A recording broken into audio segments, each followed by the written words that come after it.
श्रीशैल खंबी मल्लय्या आमचे श्रद्धास्थान. तर आमचे कुलदैवत श्रीशैलात जाऊन परत आले आहेत.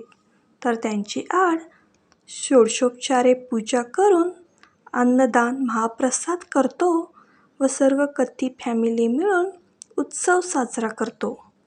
तर सर्वजण असे पूजा करण्यासाठी इथे आलेले असतात. आमचे पूर्वज जेव्हा इथे आले तेव्हा त्यांनी हे मल्लिकार्जुन मंदिर बांधलेले आहे. सर्वांचे श्रद्धास्थान असल्यामुळे सर्व गावकरीही इथे येतात. इथे जडीसिद्धेश्वर व सर्व देवांचे मंदिर आहेत. भरपूर पॉझिटिव्हिटी आहे इथे. तर सर्वजण अपार शांतीसाठी इथे येतात. आवडलं तर लाईक, कमेंट, शेअर करा, सबस्क्राईब करा. धन्यवाद.